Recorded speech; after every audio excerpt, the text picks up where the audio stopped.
अल्लाह के रसूल अलैहि सलाम से पूछा गया कि या रसूल अल्लाह सल्लल्लाहु अलैहि वसल्लम, अल्लाह मुसीबतें किस पर डालता है, अल्लाह तकलीफें किस पर डालता है? तो मेरे आका अलैहि सलाम ने फरमाया, सबसे बड़ी आजमाइश और मुसीबत अगर किसी पर आती है तो वो पहले अंबियाए किराम पर आती है। अंबिया से बढ़कर कोई मुसीबत में नहीं रहता। हम लोग किसी पर मुसीबत देखते हैं तो बोलते ओ ये तो इसको किए कि सजा मिल रही।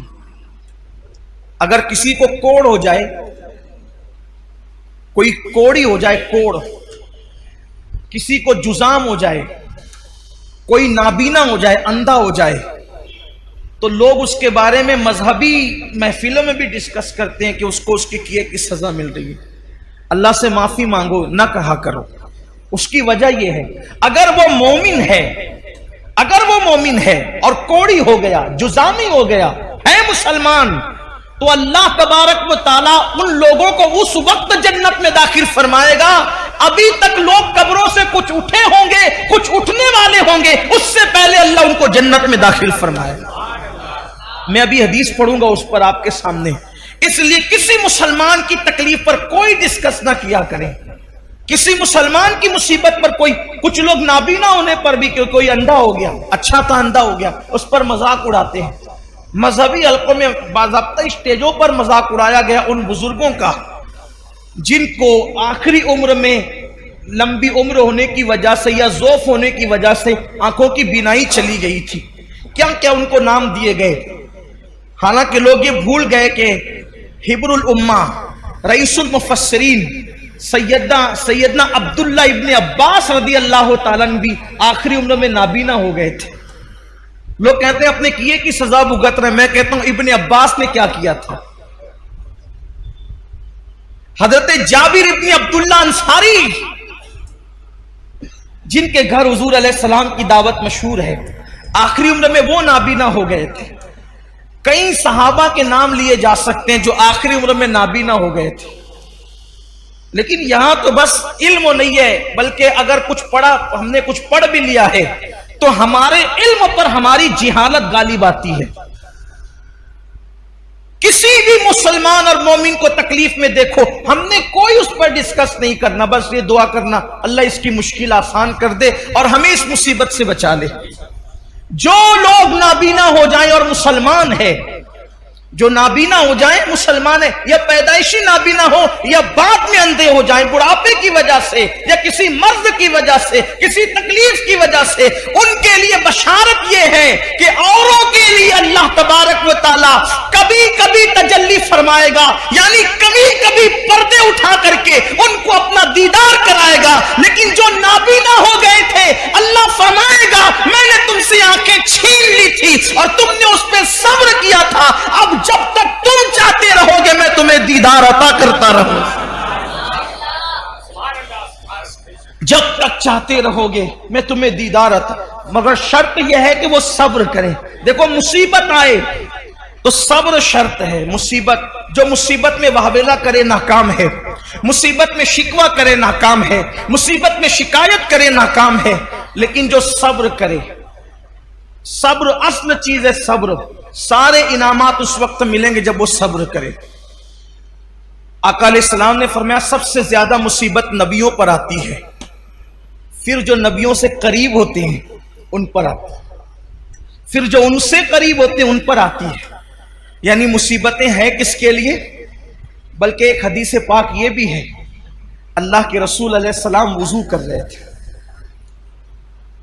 यहां पर थोड़ा इश्क रसूल का बाब भी खुलेगा, वाह होगा, इश्क रसूल का बाब भी वाह होगा, और हम देखेंगे कि हम में कौन आशिक रसूल है। हुजूर अलैहिस्सलाम वुजू फरमा रहे थे और पानी हुजूर अलैहिस्सलाम के वुजू का ढलान की तरफ बह रहा था। वुजू का पानी ढलान की तरफ बह रहा था। एक सहाबी थे वहां मौजूद, उन्होंने अर्ज किया या रसूल अल्लाह सल्लल्लाहु अलैहि वसल्लम, मैं आपसे इश्क करता हूं, मोहब्बत करता हूं आपसे। हुजूर ने फरमाया सल्लल्लाहु अलैहि वसल्लम, क्या कहा तुमने? हुजूर मैं आपसे इश्क करता हूं। करीम आका जिसके कान लाले करामत है, दूर और नजदीक के सुनने वाले वो कान, कान लाले करामत पे लाखों सलाम। हुजूर अलैहिस्सलाम ने तीसरी बार पूछा, क्या कहा तुमने? हुजूर मैं आपसे इश्क करता हूं। आका फरमाते हैं, तो अगर तू वाकई मुझसे इश्क करता है तो मुसीबत और आजमाइशों के लिए तैयार हो जा, क्योंकि जो हमसे इश्क करता है अल्लाह उस पर मुसीबतों के दरवाजे खोल देता है, अल्लाह उस पर तकलीफों के दरवाजे खोल देता है। हमसे मोहब्बत करने वालों पर आजमाइश और मुसीबतों के दरवाजे इतनी तेजी से खुलते हैं और मुसीबतें उसके पास इतनी तेजी से भाग भाग कर आती है, जैसे ये वुजू का पानी तेजी से ढलान की तरफ गिर रहा है, वैसे मुसीबतें तेजी से उसके पास आती है।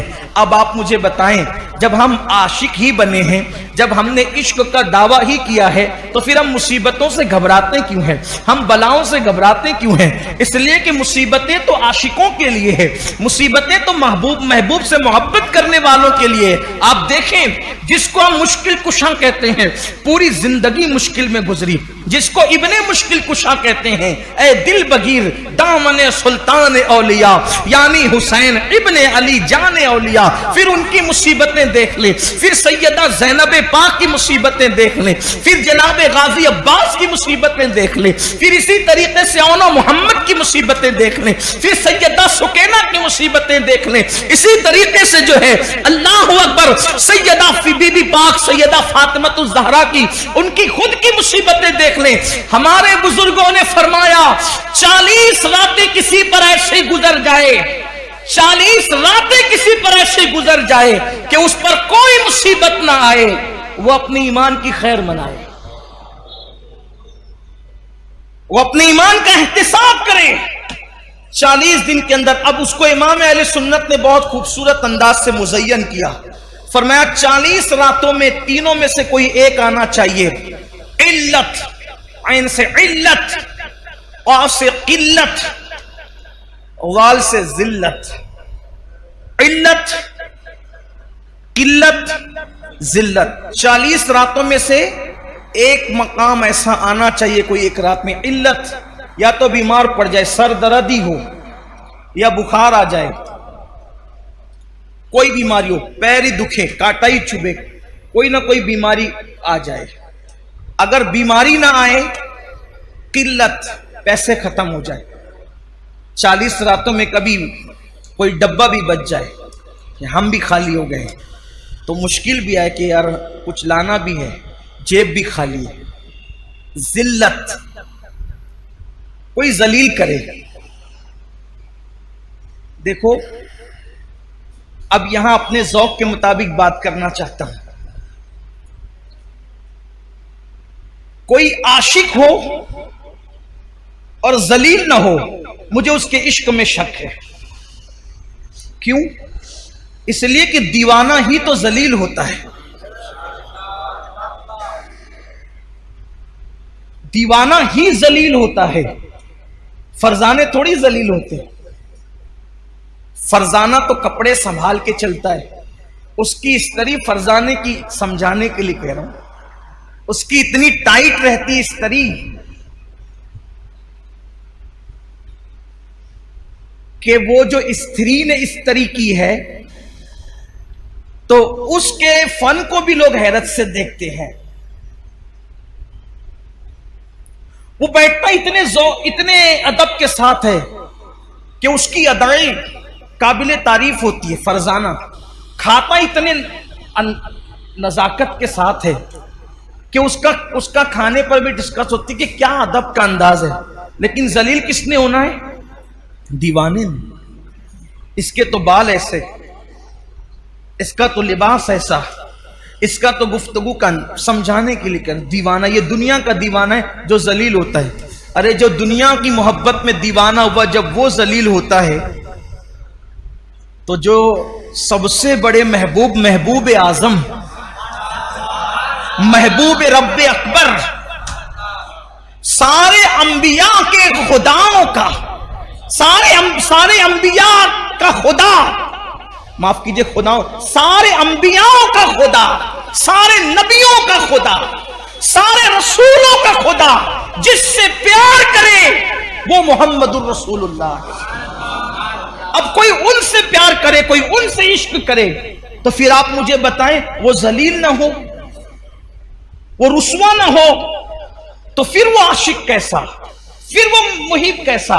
उसे तो जलील होना ही है। तो इल्लत, बीमार पड़ना 40 रातों में, किल्लत, पैसे की कोई तंगी आ जाए, जिल्लत, तीनों में से कोई एक चीज आ जाए, और अगर तीनों आ जाए तो सोने पर सुहागा है। मैं यहां पहुंचकर तो यह जरूर कहता हूं कि 40 रातें नहीं, बल्कि शुक्र के तौर पे कहता हूं कि 10 से 11वीं रात नहीं आती, 2 चीजों से तो साबका पड़ते ही रहता है। इल्लत भी हो जाती है, इल्लत भी हो जाती है, और आलमी पैमाने पर फेसबुक और यूट्यूब पर और व्हाट्सएप पर कुछ जिल्लत भी हो जाती है। तो दिल को इत्मीनान होता है कि अभी ईमान का तोता उड़ा नहीं है, अभी ईमान का तोता उड़ा नहीं है। और रही बात जिल्लत की, तो हुजूर ताजुश शरिया ने बहुत अच्छा शेर कहा था, अगर महबूब के लिए जलील होना पड़े तो फिर ये जिल्लत नहीं है, बल्कि ये भी इज्जत है। वो कहते तेरी खातिर जलील होना है मेरी इज्जत। मैं इसको जोड़ करके इसलिए पढ़ रहा हूं ताकि उसका मफहूम समझ में है। तेरी खातिर जलील होना है मेरी इज्जत। तेरी खातिर जलील होना है, क्या है? आपके लिए जलील होना मेरे लिए क्या है? इज्जत है। तेरी खातिर जलील होना है मेरी इज्जत, मेरे वकार सलाम। तेरी खातिर जलील होना है मेरी इज्जत, मेरे वकार सलाम। तो हुजूर के लिए जलील होना कोई जिल्लत नहीं है, बल्कि ये तो बड़ी इज्जत है। तो 40 दिन के अंदर ऐसी मुश्किल आनी चाहिए। फिर बीमारियों का बाब अलग है। तो याद रखिए कि मुसीबतें आनी चाहिए, लेकिन मांगे नहीं, और आए तो उस पर सब्र करें।